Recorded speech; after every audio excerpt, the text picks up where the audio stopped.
It's Monday, July 9th, and you're listening to the Geek at Geek News Central, show number 780, sponsored in part by GoDaddy.com. Our July special, Get.coms for just $4.95. Purchase up to 3 domains. Use promo code 495Geek. Geek News Central is a proud member of the Tech Podcast Network. If it's tech, it's here. Everyone got a great show lined up for you. You know what comes next? Strap in. Here it comes.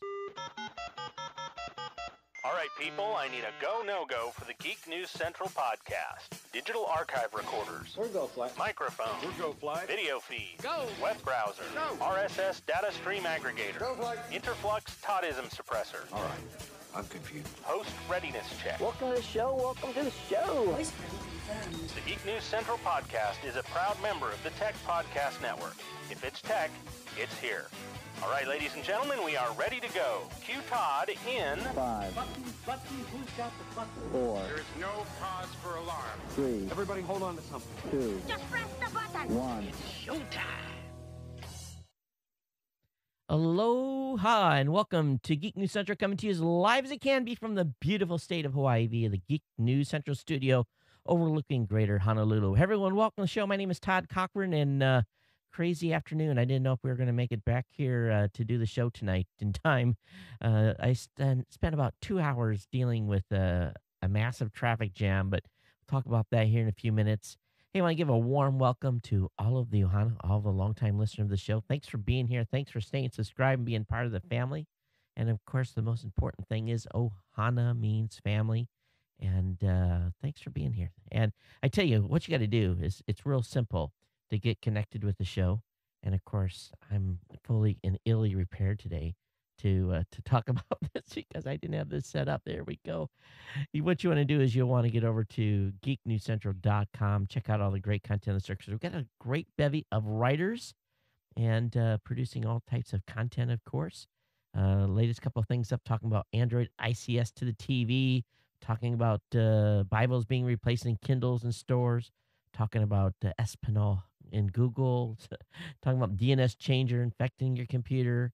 Of course, the Saturday morning tech show, talking about Motorola and ice cream sandwich and a variety of other topics over there as well.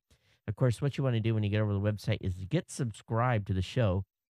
That way you'll never miss a single episode, and you'll find the audio and video feed along with the other shows on the website. And so definitely check it out. Again, we got Saturday Morning Tech, the Gadget Professor, Robot Underpants, and Chrome Show available at Geek News Central. So I tell you, I've been like insanely busy. I mean, off the hook busy. It was like Saturday and Sunday. It felt like Monday, Tuesday. It's been crazy here. I mean, to the point of looking at my wife this afternoon. I'm like, this is nuts. And but basically, I'm in the middle of 3 very big deals. I've been working like a dog to make sure these deals go through and get moving forward. And it's all I'm doing now. We're at the phase where I'm kind of done doing my work, and the negotiations can start and everything else. But incredibly busy here. I did find time this afternoon to get a nice, spiffy new haircut. And my wife drives me crazy. I drive her crazy when I go get what I call my old school military cut. She definitely likes it a little longer. I can't handle it. But she just it's one of those quirks she has to put up with. Hey, one thing we haven't talked about here in a long time, and part of the reason I want to make an explanation. I got an email about a week ago saying, "Hey, Todd, how come you don't talk too much about your family anymore?" And really what it stems from is when the show got to a certain stage, when the show got to a certain size, my wife became a little more apprehensive about me talking very much about what was going on around here, largely because we had a couple of incidents. It's been now 18 to 24 months since those incidents happened. And I'm not going to go into the full details, or actually, I'm not going to go into any details, but we had some issues. And it was largely because of some fans of the show being a little over too zealous, and maybe not fans of the shows, but some folks that were doing some things they shouldn't do. And she asked me to kind of really minimize the amount of discussion about family, kids, and everything else. But it's been long enough. I just kind of want to get you guys caught up. The three here at home got one that's getting ready to be a junior, so that is exciting. 16 years old and absolutely acting like a 16-year-old. So then we've got my son who's 14. He'll be 15 in a couple of months here, and then my youngest son is 8. And everybody's been doing good. The family's been doing great here. Of course, been enjoying Grandma. Grandma's in town and enjoying Grandma's company and hanging out with her and going to the pool and the beach and everything else. So we've been enjoying Grandma here, which is nice. A nice break for her. She, of course, as you guys know, we went to Okinawa in around Thanksgiving time frame for my wife's father, who was getting basically really ill and ended up passing away. But we were there for that, and her mother's finally starting to kind of get out and about, and we're glad she's here with us in Hawaii. But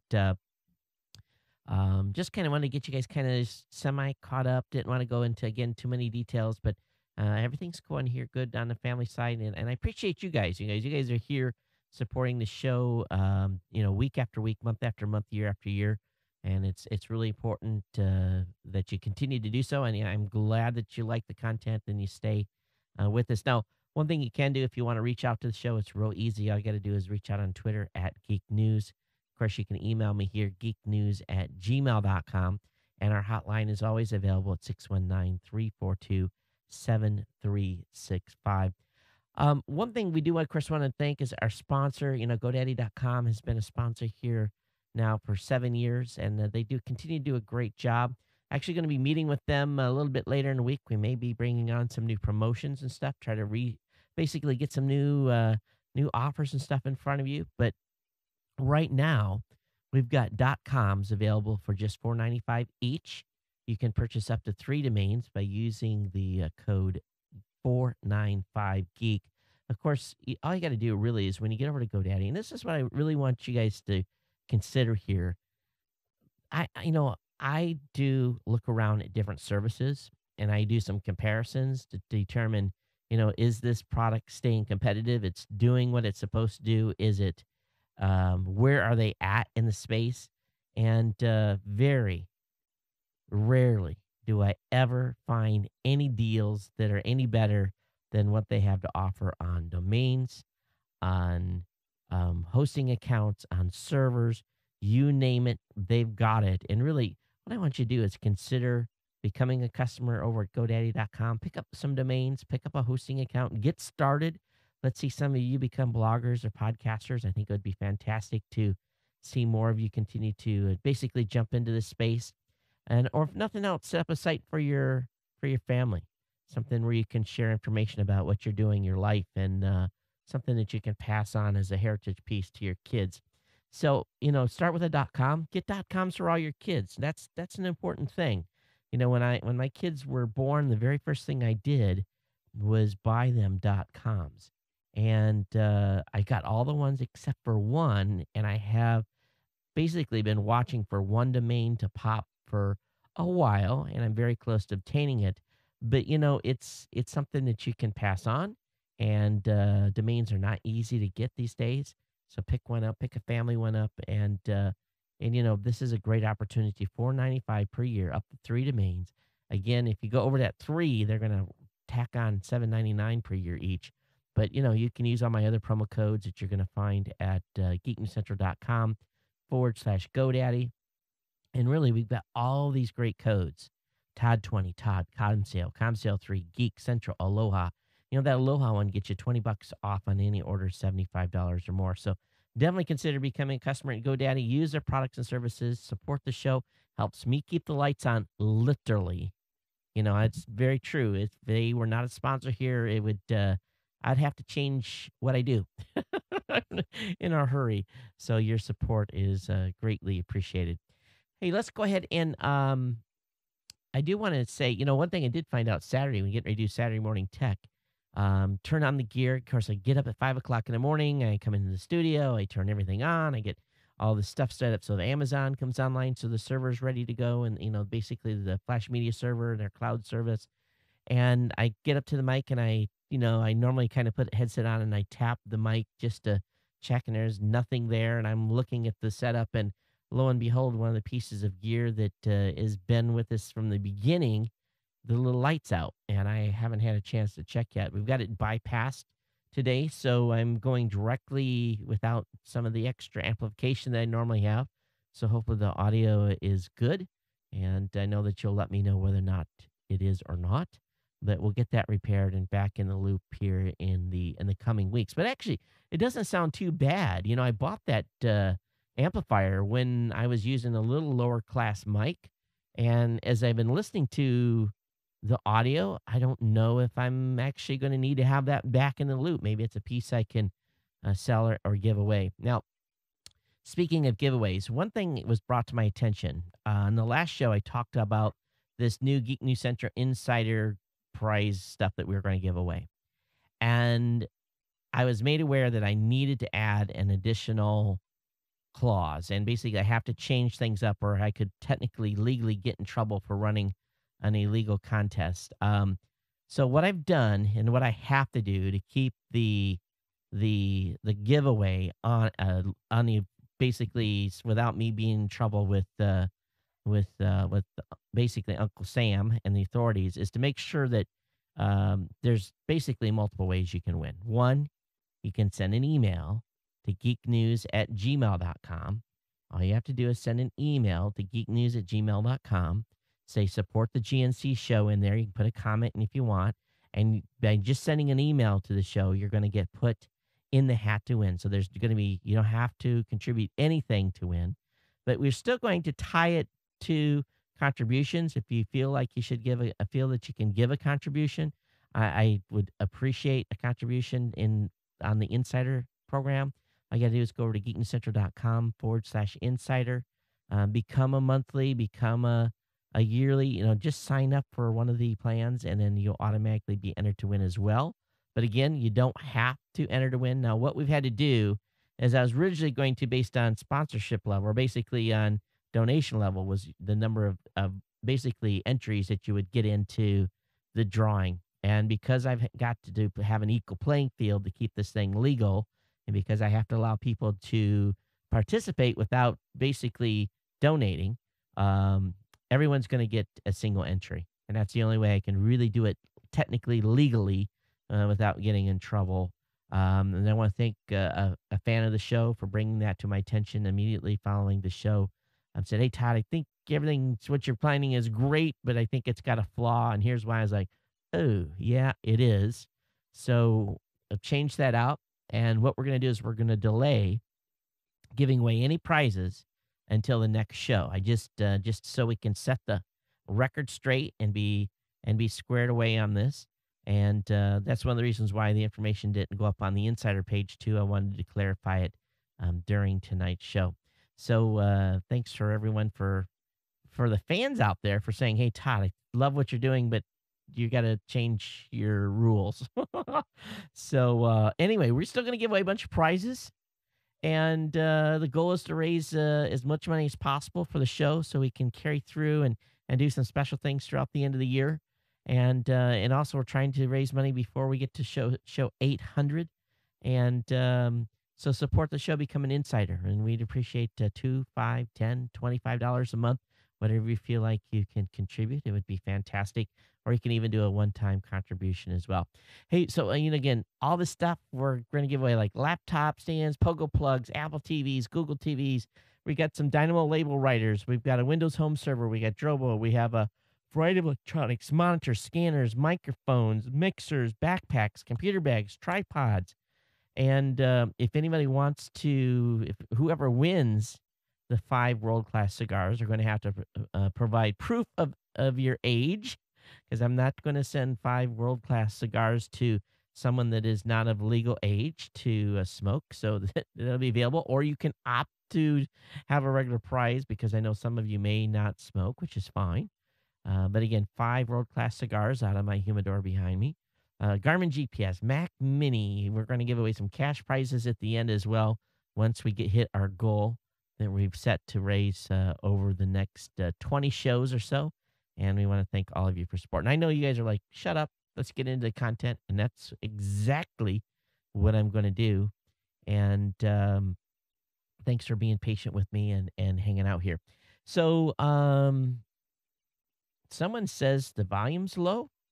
I'm looking at everything, and the volume coming out of the TriCaster is like cranked. So let me double check what's going on here, and let's look at the audio. Stream is good. I guess I can turn it up a little bit, but the stream is actually pretty good as compared to everything else. So I hope that helps out a little bit. So that's odd. I've never had anyone complain in recent months about the audio level on the stream, but I did turn it up for you.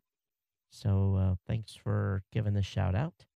All right, let's go ahead and get into the full-blown content tonight. And I'm going to ask with you, we're going to go long. I have some great stuff. I got some things really here to share with you. So I want you to settle in, get a cup of coffee. Something is going to be to tide you over the next 60 minutes or so, because we got a stack here. All right, well, 65 years ago, what really happened at Roswell? Well, on July 8th, 1947, a crash in Roswell, New Mexico was the spark that started off the UFO fever burning in the U.S., and that passion has never stopped.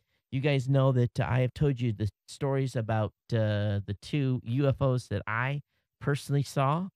And one, I was a witness with my family. And the second one, I was a witness with a bunch of other guys that I was flying with. But I'm going to tell you, there's some weird stuff out there. Some of it is explained. Some of it isn't.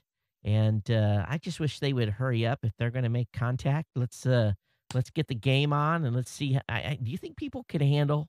Do you guys really think that the worldwide population could handle a landing and introduction of a extraterrestrial? Do you think it really is even possible? Do you think people would totally wig out? I think we're all tired of swamp gas, a weather balloon, shimmering sea fog. I think we're all tired of those types of explanations. But, one thing that's very interesting, we're all carrying this. We're always, how many hundreds of millions of people are carrying cell phones with cameras? What are you going to do if you see something really odd? The first thing you're going to do is whip out your camera and take an image of it, right? But yet we haven't seen any real good ones as of late. Now, let's think about this for a little bit. So, in the height of UFO mania, from let's say 47 from 47 to now, we saw a lot more wild stuff, pictures being taken and so forth in years past. But yet we haven't seen anything super convincing. Of course, we saw the stuff in Arizona, and all that stuff is, don't get me wrong, all that is pretty interesting stuff. But at the same point, we haven't seen anything really super good new in a while. And is it because the aliens know we're all carrying cameras and they've got the low down on? You can't come down too low. You can't get too close, or you're going to end up on someone's iPhone or Android, or someone holding an iPad, or even a small camera. We all have cameras in our pockets almost. So what do you guys think? Do you think we're over the mania? Do you think we haven't been visited? Think it's all been hoax? Love to hear your feedback. geeknews@gmail.com. Of course, you can tweet me at Geek News. And, of course, Geek News 619-342-7365 is the hotline. Moving on topics here, and this is really switching complete base, but Microsoft, as of late, they have been like a company back in a boxing ring. I mean, they've been like getting in a boxing ring and kind of like, come on, bring it on, let's do it, let's rock and roll. Microsoft is basically to Apple, come on, bring it on, boys, let's go. And, for $40, $39.99 is what it's going to cost us to upgrade. That was like, boom, swing one. The introduction of of their own device, boom, swing 2, and pretty slick device as well. And today they announced you can boot Windows 8 from a USB stick. Boom, 3. Swing 3. So there's all kinds of stuff that they keep coming off with, and at what point are they going to give the upper jaw? I think the question on this is going to be: is they're really hyping Windows 8, unlike anything that they've hyped in a while.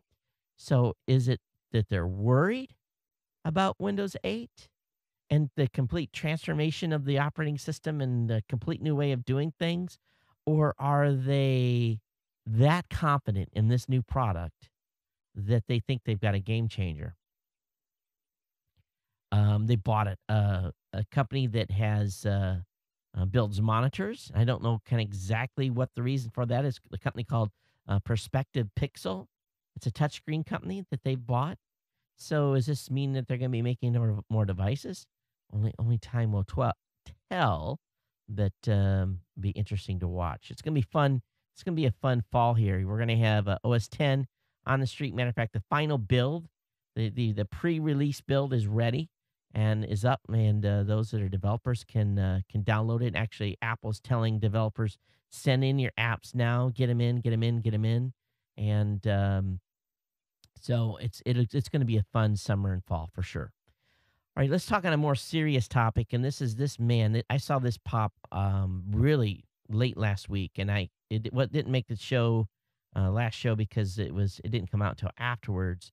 But this whole story about cell phone companies basically cell phone companies have been giving the government a huge amount of information about what we're doing online and or what we're doing with our cell phones.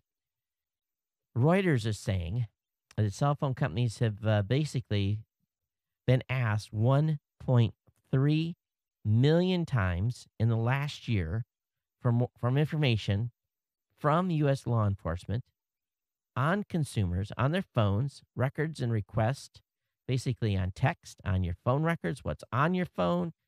So this is incredible. Representative Edward Markey released the data basically from 9 wireless carriers, revealing the number of requests in 2011 for cell phone records.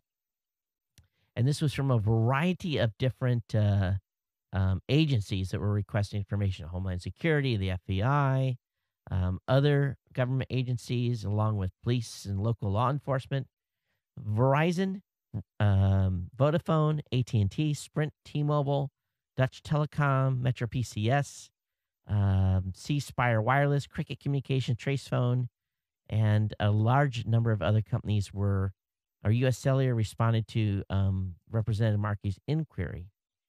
And so Verizon alone said that they had an increase in requests of about 15% a year over the last 5 years. So think about that.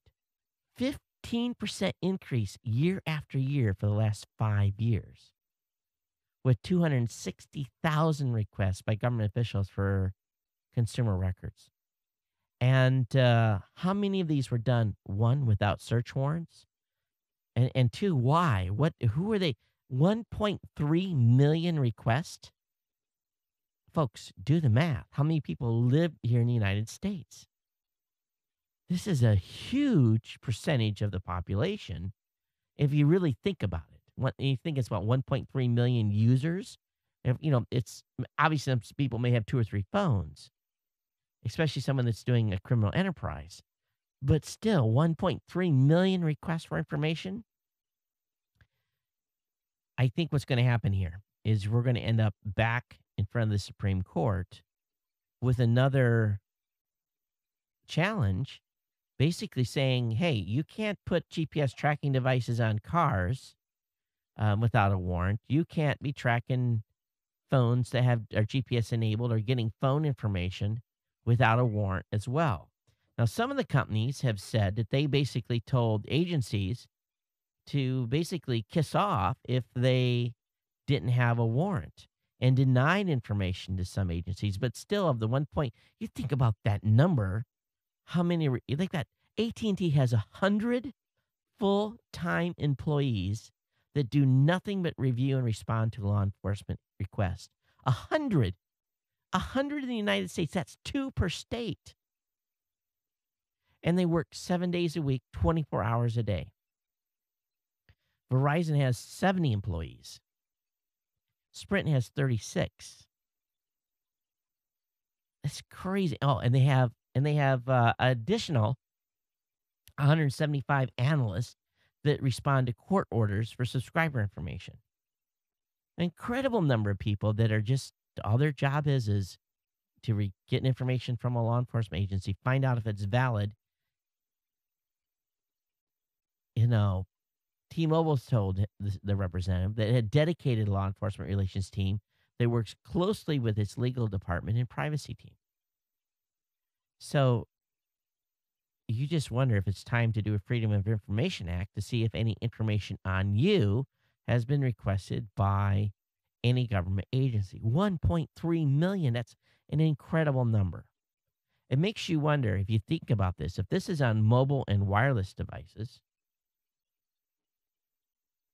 how many requests are being made by law enforcement on landlines, made to cable companies? You know, where's the extent of this? You know, if you really think about it. Scare you? Makes me go, someone's out of control. And if they're getting a warrant, a judge has signed a warrant, I have no issue with that. Where I have issue is requests for information that are maybe arbitrary or secondary to an investigation where no warrant was requested. So the representative was found this to be an incredible number. He had no idea that it would be anywhere near this high. So I don't know about you guys, but this has got to sit you back in your seat a little bit, doesn't it? It does me. Absolutely does me. All right, let's talk about a product close and dear to my heart, Thunderbird. Thunderbird is no longer going to be developed upon by Mozilla. It's going to be left to the users to go in and make improvements to it. I'm really devastated. I'm a big Thunderbird fan. I have Thunderbird on every computer that I have. I'm not a big webmail person. I just don't find that I can get through the sheer number of emails I have and the filters and everything else. It just doesn't work as well on web email. I spend a lot of time in airplanes, and webmail is not available when I'm flying, and I can't, use those 6, 7, 8 hours one way to respond to emails and do business. So I don't know. Am I going to be forced to go back to Outlook? I just can't even think about that, to be honest with you. So, boy, this is bad, but that's what's forthcoming and where we're headed. There is a pretty good interview on the blog.mozilla.org, and it basically talks about the future of Thunderbird for those of you that are fans. I know we have a lot of you on this show that are fans. Matter of fact, you guys turned me on to Thunderbird a number of years ago. And, but, they're saying, will there be a Thunderbird 14? And the lead guy that's been saying, oh, yeah, there will be. He says, we have a solid plan to support Thunderbird until the second half of 2013, and we're discussing how we support it beyond that date. So he thinks that the community will contribute to the code.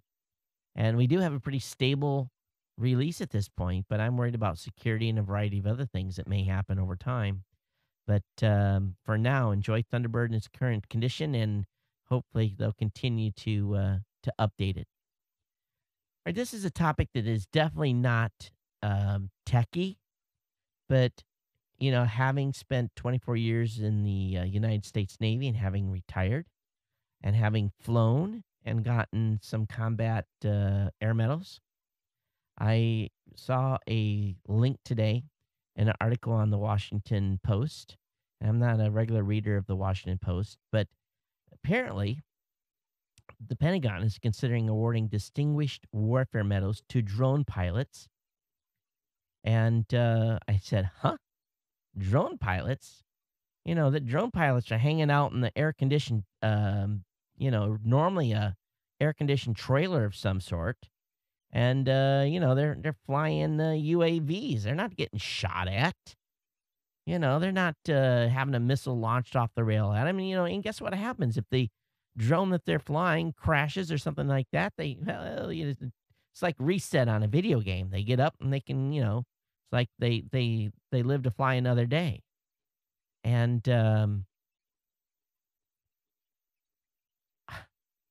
okay. Get service medals, all the stuff normal, but distinguished warfare medals for flying a drone? I'm sorry. Call me old school. I was in manned aircraft, and that the end result of something bad happening and would end up making me dead. So I just think it's odd. I really do. And I guess maybe I'm just an old school type of guy, and maybe I'm wrong for thinking this way. Sure, you can give them their achievement medals and so forth, but a warfare medal? I think not. All right, let's move on here to let's talk about FBI shutting off their DNS server. Apparently, the 300,000 people in the U.S. and U.K. who may have lost internet access today, not so big deal. Wasn't a big impact. The servers were shut off, and so far, the impact has been pretty minimal. Early reports suggest that the turnoff had not caused any problems. But anyway, they're saying that the impact was probably limited. But U.S. had 69,000 infections. Italy had 26,000. India 21. UK 19,000, and then right on down the list. But they haven't had a lot of victims come out and say, "Oh my God, I lost my internet today." Well, maybe they are still oh my godding right in front of their computer screens while they're trying to figure out what's going on and don't have access to the internet yet. That could be. But anyway, at this point, I think it was just another one of those overhyped deals that has moved on. Hey, let's talk about Kim.com. Big news today, and it makes you go, huh. Well, Kim.com's extradition hearing has been delayed. His extradition hearing is postponed until March of 2013. Makes you go, what's going on here? Originally, the hearing was scheduled for August 6th of this year, and but a series of what they're calling legal complications have pushed that date forward. Of course, .com and the associates there are free on bail, but with everything going on there, they could be waiting a while to get this guy out of New Zealand. So .com is still saying he's looking forward to his day in court. So we'll see where this goes. And I think that there could be some additional interesting developments too, because a hearing is scheduled in federal court of Virginia before Justice O'Grady. Basically, and what's happening here is that Mega Uploads defense attorney has filed motions to vacate the orders that led to the seizure of Mega Uploads domain names and servers, and says that he's optimistic that O'Grady will do so. And he's also hoping that the judge will order a hearing around the return of the legitimate data belonging to Mega Upload users. So, of course, New Zealand basically said, hey, the seizing of .com's property and funds was illegal. And the judge also declared that the FBI shipping cloned hard drives back to the United States was also unlawful. So we'll see where this is. I don't think he's going anywhere anytime soon, but it looks like he's going to be able to at least enjoy the Christmas in New Zealand without being locked up in the United States. So, Kim.com has become quite the cult celebrity here in the U.S. and across the world as well. Now, how many of you are familiar with the I think it's H-1 visa that we have here in the United States? It's basically a work visa, and they only have a limited number of those that they give out each year. So it appears that Silicon Valley is planning to park a cruise ship in international waters, a little more than 12 miles off the coast of Silicon Valley, and use it as a place where a bunch of foreign workers can build local startups without having to get a work visa. And but I'm thinking to myself, why would they do this? They're going to have a ship, they're going to feed them, they're going to have swimming pools, massage areas, gyms, rock climbing. They're going to have soccer fields. So, all this is going to be, kind of this like Club Med for programming 12 miles off the coast of the United States. Why do you need to do that? Why don't you just have these amenities in a country like India or the Philippines or wherever they're going to third party these folks out of anyway? Just let them stay home and telecommute, right? I don't understand why they have to have them close to Silicon Valley. It's the same type of thing, right? If you send American managers to a ship 12 miles off the coast, you can fly, and probably almost from a transportation cost standpoint, depending on how often you're going back and forth, you can fly a manager to one of these countries to live and work in. It's kind of weird to me if you ask me. It seems like very expensive, but this is the plan: to park a ship 12 miles off the coast and make it a coder's paradise for folks that were unable to get a work visa. All right, let's talk about OS 10 Mountain Lion. The Gold Master's out. And so it's very soon we're going to have the availability to update our Macs and make the jump here. So, but anyway, later this month, $20 is going to get us a new copy of OS 10 Mountain Lion. How many of you are going to go right out immediately and do the upgrade? You guys going to run right out immediately and grab it and update all your machines? Come on, be honest. How many of you are going to do that the very first day that it's available? Or are you just going to wait a couple of days? I think I'll wait about a week.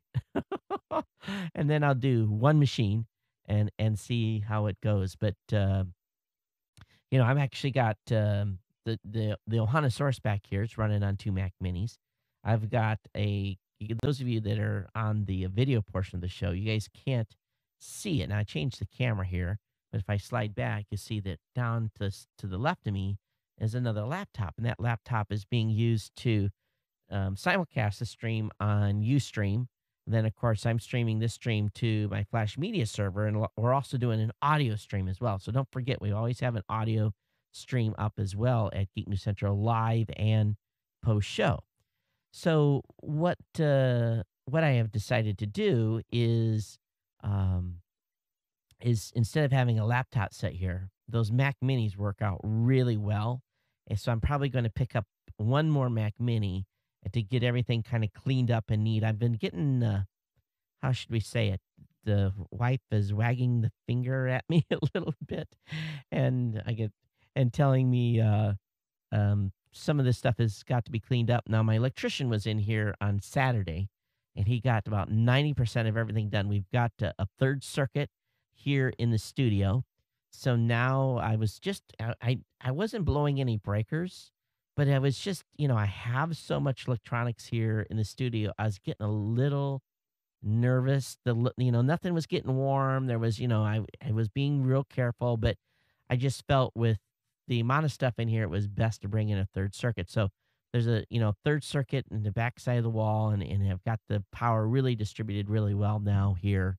And, so with that, my wife had a land drop sent to another part of the house here, and I've already moved some stuff.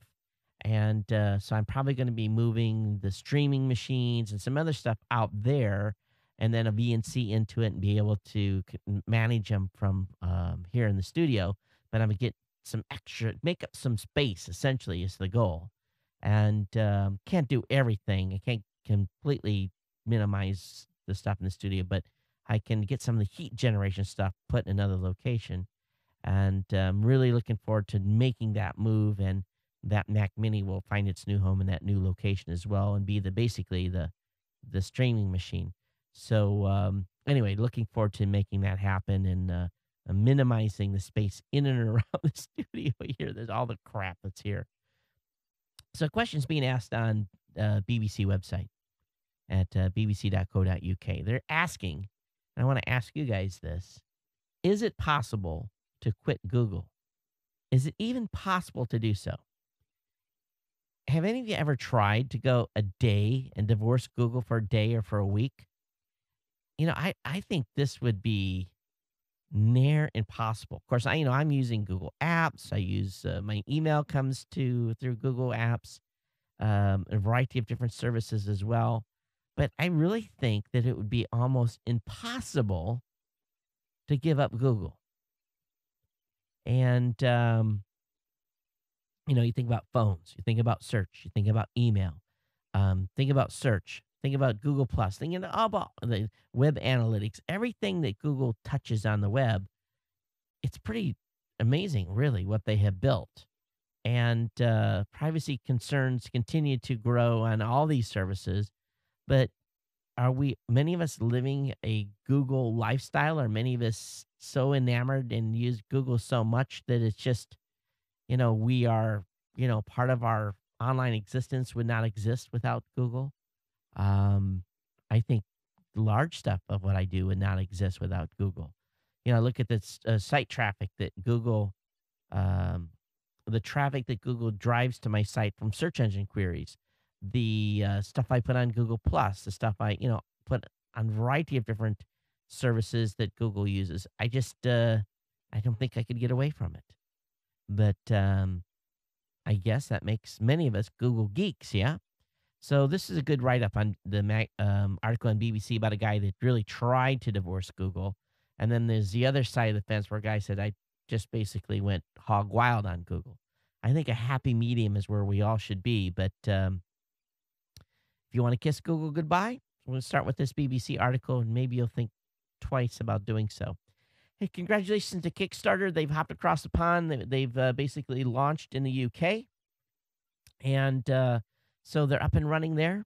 And I'm still working on my Kickstarter project. And I just want to it's one of those things you get one shot at, right? And if you don't get it right, you're done.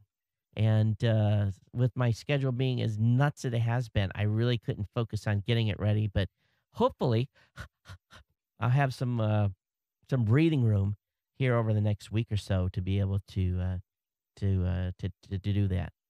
So let's talk about Washington, D.C. And how many of you have ever used an Uber car? How many of you ever have ordered a Uber vehicle?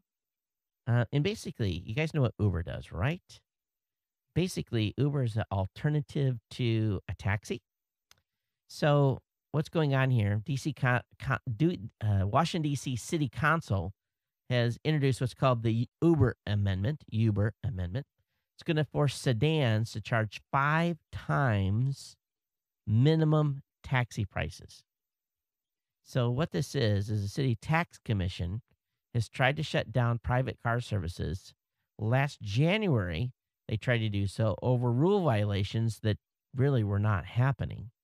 So now the local government is taking another shot, considering a legislative amendment tomorrow that would force sedan cars like Uber to charge at least 5 times the minimum cost of a cab. The folks that are reviewing this legislation says overall the legislation is good because the taxi companies are going to have to start taking credit cards and using GPS, but they don't even hide the other part of this. So we'll see. We'll see where this goes. But the Uber folks they're fighting it, but I don't know if they're going to be able to do it. Just shows you the taxi lobby is simply incredible. Taxi companies have incredible power over cities. They can bring cities to standstill with slowdowns and so forth. But we'll see what Uber is able to do in defending this off. I have the link, of course, of this on the show notes. And I found that article over at TechCrunch.com. article I found over on The Verge at theverge.com is talking about Pad Mapper. And I'm, not in the market for a pad, apartment, or condo.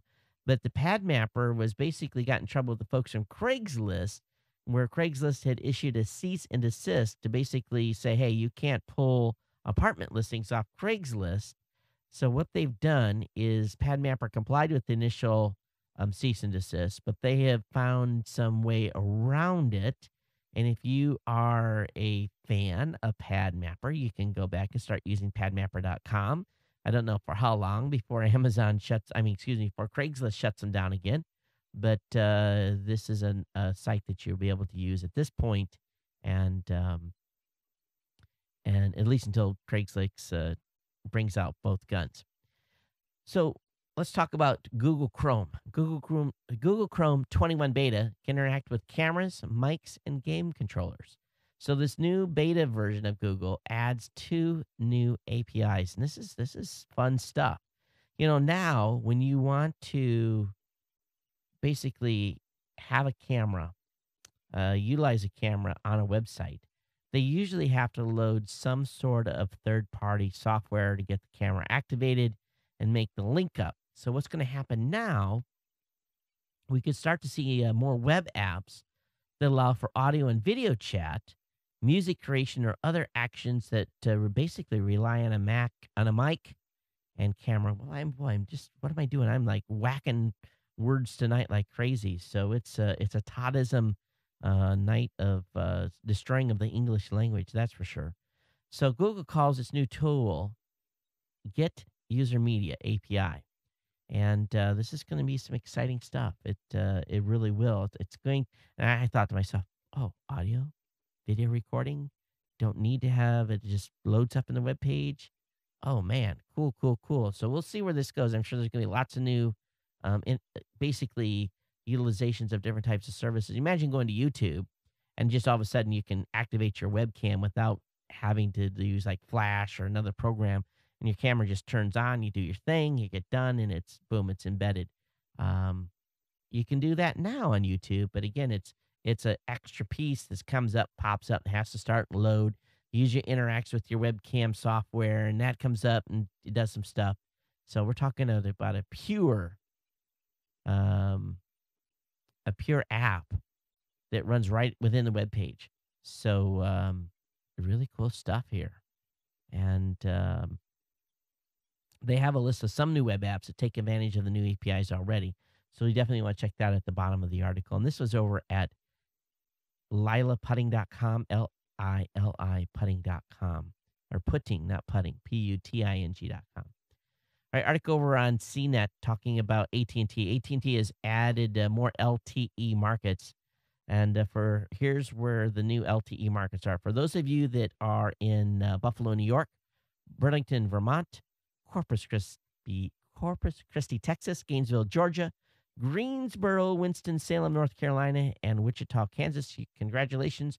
You're now on with a AT&T LTE signal. So basically their 4G LTE has been made available, but they're still having a very hard time trying to catch up to the big dog Verizon in the space. As I talked about earlier, Microsoft introduced the Windows 8 USB stick, and they demoed it today. So I have a link up in the show notes on that for you to check out. But they obviously call it Windows 8 on a stick. When I was traveling overseas, street vendors would sell all kinds of interesting things on a stick. Chicken on a stick, chicken legs on a stick, chicken feet on a stick.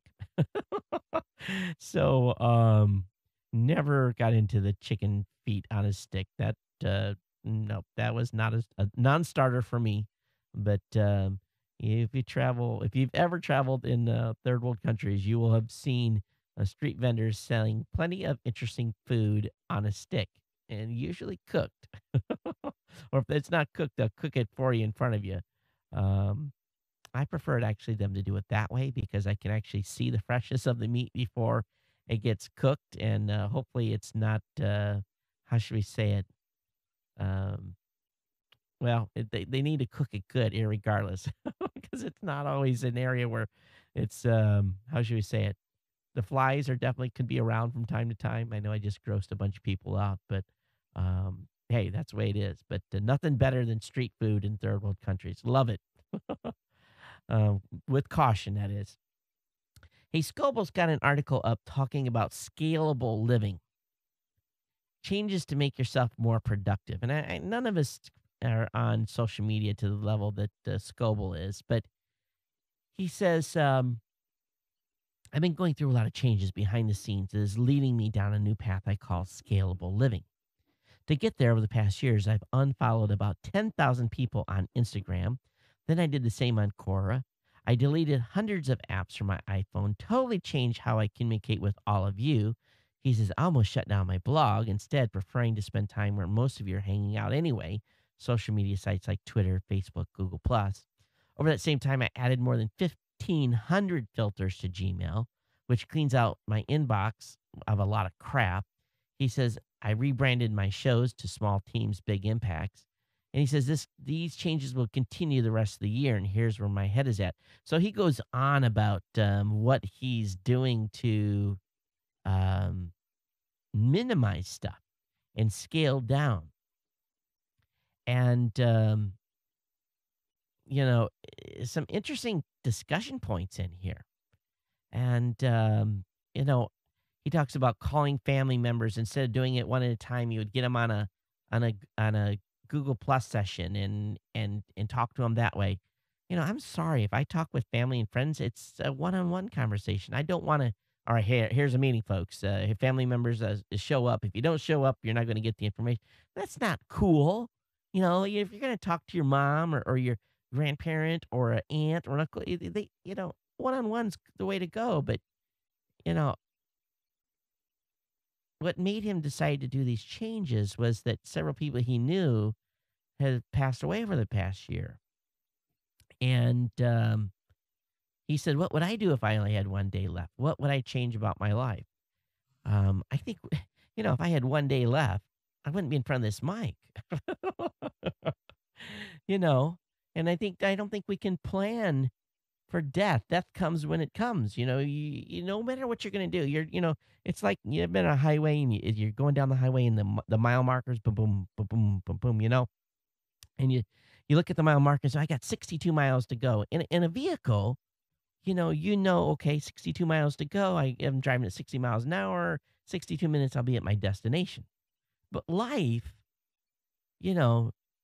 may say, you're only going to make it to mile marker 52. When your time's up, your time's up. That's just the way it is. It happens. So, I learned in 2004 when I got hurt that I had to make changes to my life and really live different. And I've tried to live my life different since that point. And am I perfect? No. Do I forget? Yes.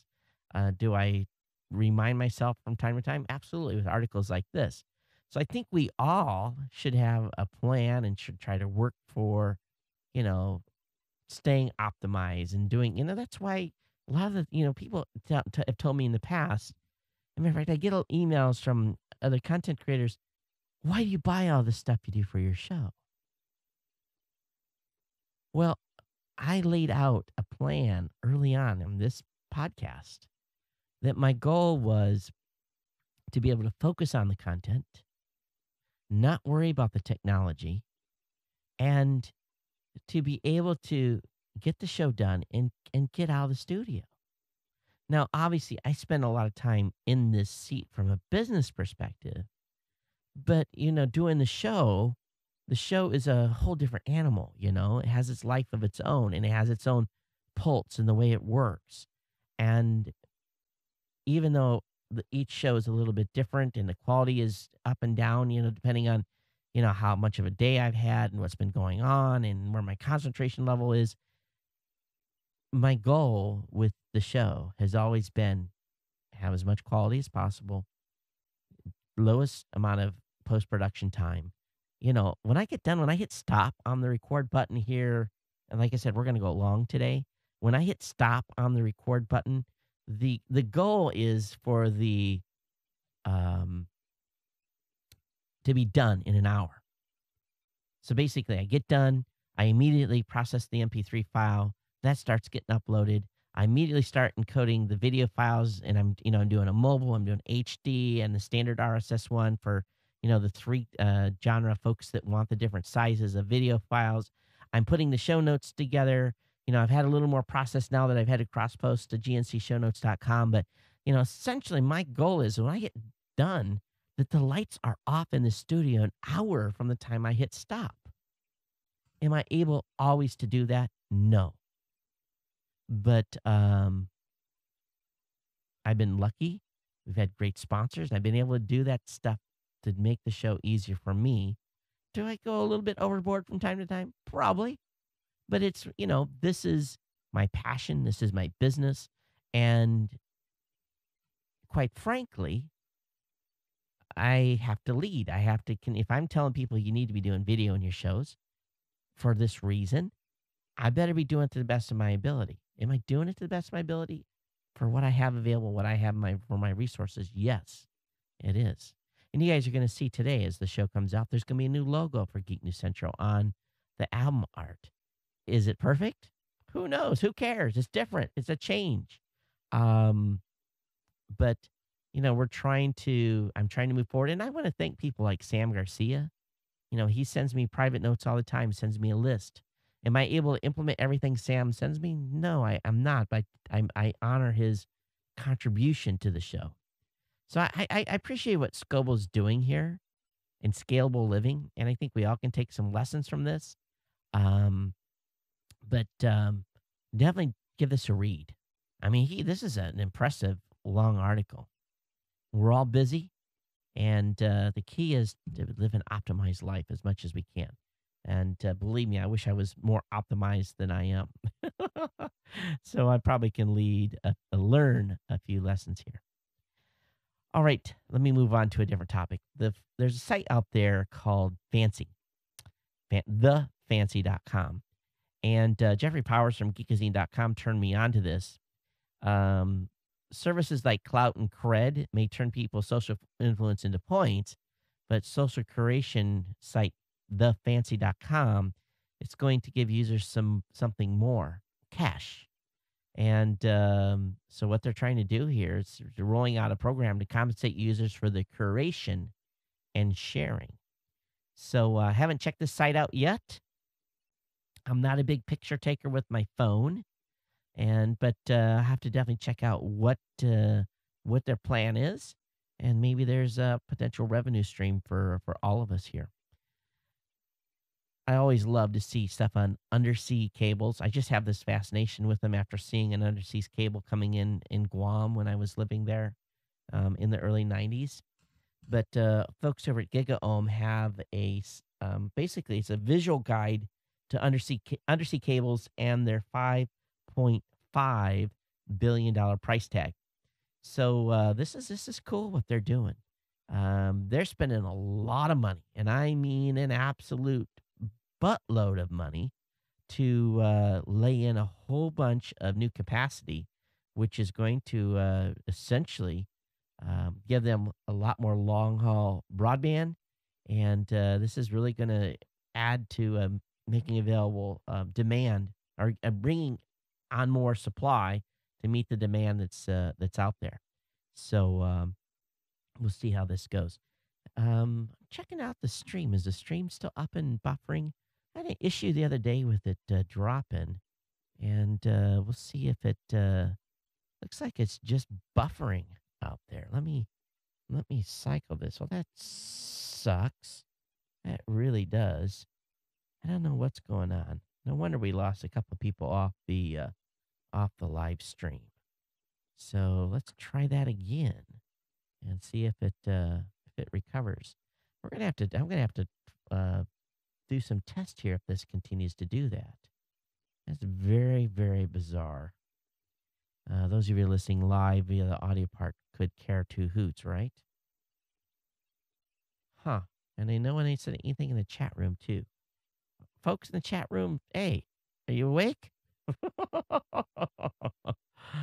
Oh my gosh. All right, 10 Google Chromebook tips, tricks, and tweaks. We didn't do a Chrome show this past Saturday, and I found a great list of tricks and tips. And I'll have these links up in the show notes for you to check out. So definitely look for that link. I'm not going to go through all these because you guys can read as well as I do. And for those of you that have a Chromebook, you'll definitely want to check this article out. Let me go ahead and talk about Windows 8 speed. Everything that everyone always looks at is the speed of an operating system when something new comes out.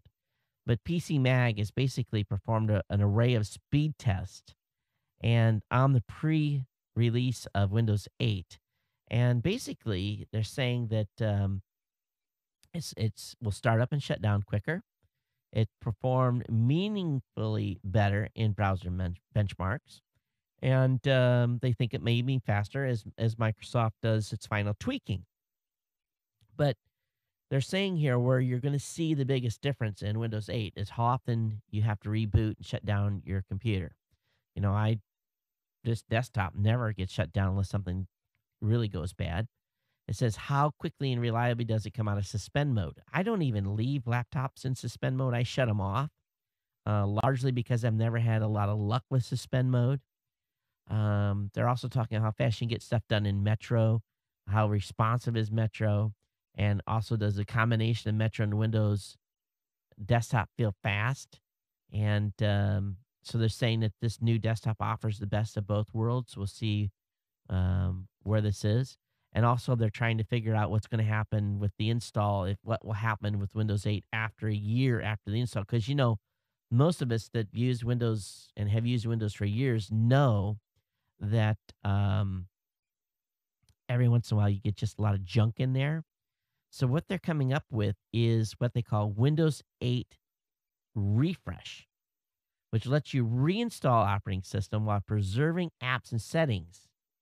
So that's kind of cool that they're able to do that, kind of give you a fresh load. I just wonder how they're still going to get rid of all the junk. So we'll see. I guess we'll know in a year. But so far, the PC Mag folks, they've given 2 thumbs up. All right. Should you be surprised that the peer-to-peer site that you're using to grab torrents off and so forth are, once they're being basically taken down, or that the studios have went after the owners with copyright violation, did you know that many of these groups are rolling over and just giving the logs to the different organizations?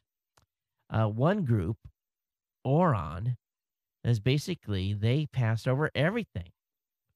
And, here's the thing that's crazy. You've got a peer-to-peer site that's providing links to torrents that are probably largely copyright violations. Yet, they're keeping the log files. Why would they do that? Are they that stupid? If you have nothing to give, you say, hey, you can't split, I'm sorry, and I can't give you anything. So maybe these guys are saying, well, we'll keep the log files and hedge our bets. At least we'll be able to give them something. So, but Oron basically agreed to settle a lawsuit with an adult studio called Liberty Media. And part of that deal was not only to hand over alleged copyright infringer, but also help, check this out, also help with their prosecution. So this group, not only did they hand over their log files, they're going to help Liberty Media prosecute their own users. Wow. Simply incredible. So be careful where you're getting your, if you're going out and doing peer-to-peer, be very, very careful. All right, bravo to Cassini. Whoops. What did I have up there that whole time? Bravo to Cassini. Cassini is basically on a new trajectory, and it's basically taken it above and below the equatorial plane of Saturn, and they're starting to put out some new views of the rings. This is simply incredible, folks. I mean, absolutely incredible. This one image that was on the main page, I'm hoping they have a much bigger blow up of this, but just absolutely remarkable.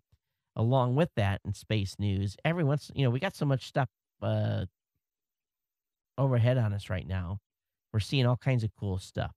Um, Shows the International Space Station as it transit basically between us and the sun. So, pretty awesome picture from a amateur um, astrophotographer. And so it's basically a composite view of the International Space Station transiting across the sun. Makes it look like a zipper on the sun's face. So pretty cool, and nice to see this kind of stuff being put online. Along with that, and I can't show this video because if I do, YouTube will smack me down. But what it is, it's a video from Vimeo of a contest that they're having showing all 135 space shuttle launches at once. And it's pretty incredible. It's called the Grand Finale. I don't know if I had, I almost remember seeing something like this before, but I have the link up in the show notes for you to check out. The Hubble has also captured an incredible picture, and it's basically the last outburst of a dying star. And you guys know all stars basically at some point are going to go boom in a big, big way, go supernova. And the Hubble captured some incredible pictures of one doing just that. So awesome stuff. All right, let me go ahead and get through. We got probably 10 more things to go through here tonight. But TechDirt's got a good article about people that are on the internet who are just absolutely losing their minds. And basically, all of a sudden, they get pissed off and they basically want to say that you're infringing on copyright and they're defaming you. I learned long time ago that stuff that's said on the internet, you kind of have to have some thick skin and you have to be very careful about escalating with words. We all are very quick to want to respond when our feelings have been hurt and to blast somebody back. And it's real easy to do it with the click, click, click of a keyboard. But some people have never learned this and they have had to basically get smacked down in a very, very public way now more than ever. So as you're out on the internet and you're doing things and you get into an argument with people, just remember it's real easy for people to hide behind a keyboard. And generally, if a person is making those types of comments on an online forum or in Twitter or someplace, they generally would be too scared to say anything to you in person. So just take that for what it's worth. But oftentimes, in the early days when I was younger and I'd get on a BBS bulletin board and would get into a flame situation with someone, and flame is basically where you're yelling at each other over, basically within messages. It's just not worth it. It really isn't. And so, don't get in that situation. Be careful out there, okay? All right, how many of you are working in the cloud? I'm doing a lot more in the cloud now as time goes on. So there's a good article on Slashdot, cloud security, what you need to know to lock it down. And this is pretty in-depth, talking about the data encryption versus tokenization, talking about database activity monitoring, data access, lots of considerations. This is a little bit of a pro article, but well worth the time for any of you that are thinking about using the cloud for storage and data processing and so forth. Last article on space this show, space worm live long and prosper. A microscopic worm used in experiments on the space station not only seem to enjoy living in microgravity environment, but they also appear to get a lifespan boost. This discovery was made by the University of Nottingham. Scientists who have flown experiments carrying thousands of tiny, I'm not even going to try to pronounce this, oh my gosh, basically worms to low Earth orbit over the years. It turns out that the little worm has genes that resemble human beings. And basically, they were looking at the ones that govern muscle aging. So basically, what they've seen here is that it appears spaceflight suppresses the accumulation of toxic proteins that normally get stored in aging muscles. So the next thing they know is to preserve aging. They'll want us all to go into outer space. Um, I told you guys about USB sticks. Don't pick them up if you find them on the ground. Apparently, a Dutch news site is reporting that cyber criminals have been attempting to steal data from multinational chemical companies by what? By leaving infected USB sticks in the company's parking lot. And so basically, they have trying to plant them outside the company and hope that someone would pick one up and use it in a machine within their company. All right, remember we talked about Google and Oracle, and basically the judge basically pretty much threw everything out, and Oracle has basically lost its patent copyright case. Well, Google is now asking Google is asking for $4 million in legal fees from Oracle. So not only did Oracle lose, now Google is saying we want our lawyer expenses back. So I'm not surprised at this at all. Hey, I was talking about the Nexus Q. I said, wow, this is going to be a device that's going to get hacked. Well, it just took a few days. The Nexus Q hackery continues. Root has been attained. Launches and apps are getting up and running. So basically, they have been able to hack the Nexus Q already. I don't think this should come as any surprise, but makes me want to think, maybe I should go out and get one of these, because I'm sure they're going to be doing all kinds of cool stuff with this. And we'll see what happens. But a device like this is absolutely meant for hacking and building new apps, new interfaces for us. So pretty exciting stuff. All right, last couple of fast articles here before we wrap today. You guys know that I have a son who's absolutely crazy about a Rubik's Cube. Now, how many of you guys have kids that do? If someone gives me a Rubik's Cube, I will never finish it. I don't have the patience for it. Don't have the coordination for it. But my son, and he's like fast, like 13, 14 seconds to finish a Rubik's Cube. So this one, which costs $14, oh yes, you can absolutely be guaranteed. It's already ordered. Cannot wait for this to come in. This is gonna blow his mind, and I'm gonna make sure I scramble this thing's eggs bad before he gets his hands on it. I'm hoping that it turns on as many axes as I think it does, and if it does, he's going to have his hands full here. But if you're a big fan of Rubik's Cube, you want to check out this variant, and I think you'll like it. I really do. Hey, tonight, of course, if you have comments on tonight's show, you can Twitter me at Geek News. geeknews@gmail.com is the email, and of course, the hotline is 619-342-7365. Now, my refrigerator and freezer combination refrigerator freezer is absolutely full. We've been trying to reduce our electricity costs here in Hawaii, so we're not using our full-blown freezer anymore. But if you've got extra room and you're not paying 38 cents a kilowatt like I am, they've got basically the Cube Tube. This is a new way to basically make ice cubes. And this is pretty slick little deal here. And now, it's a projected price of $8. It's not ready yet, but this is pretty cool little project. Looks like it'll store well, it'll stack, and you just fill the tube full of water. You basically stick the ice cube tray down in it, and it's supposed to work pretty slick. So definitely have that link up in the show notes for you to check out. As well here, MIT has created a new chip that can be used to capture power from multiple sources. This system developed by MIT could combine power harvested from light, heat, and vibrations to essentially run medical devices, run monitoring systems that are biomedical type stuff.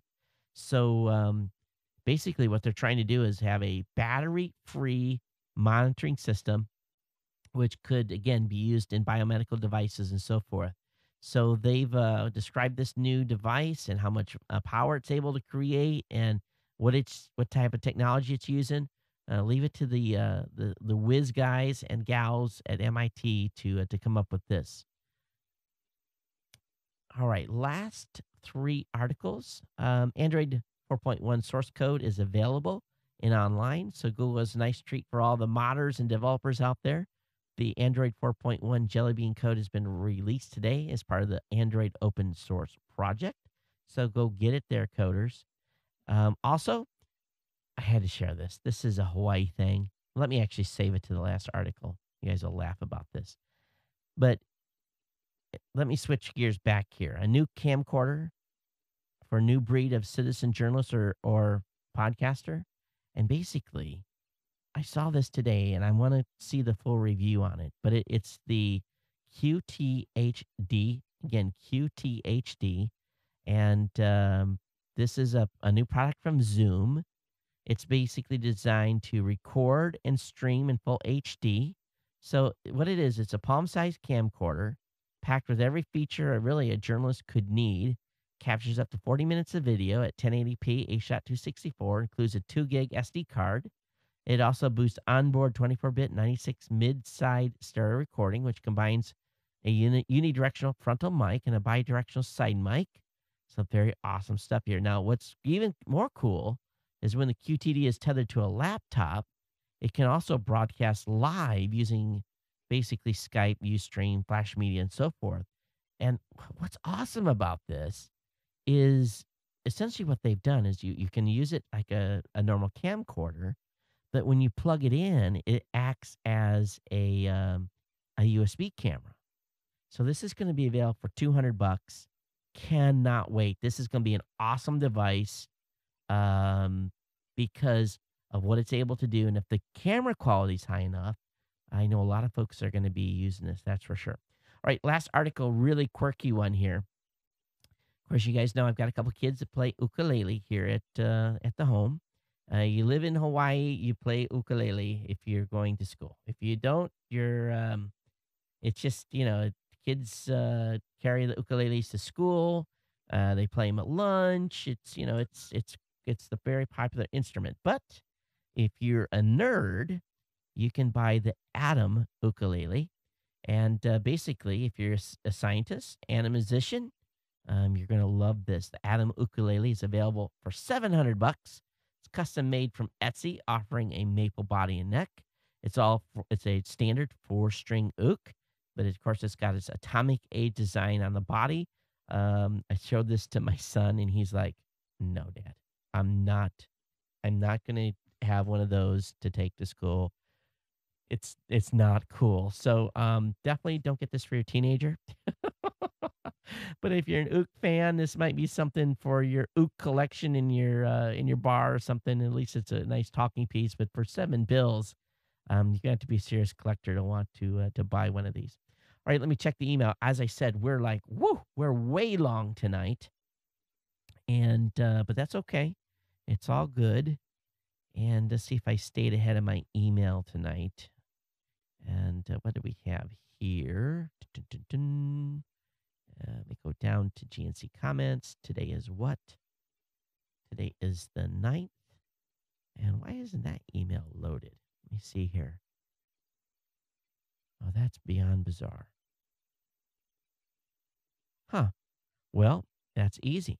No email comments tonight. That's odd. Something's going on with my email. How come? I know there was some stuff that came in. If you emailed, I apologize. We'll cover it in the next show, but it's not coming up in the stack. I must have drug it into the wrong folder. So much for Thunderbird being optimized. But hey, thanks for being here. Thanks for being part of the family. Thanks for staying subscribed.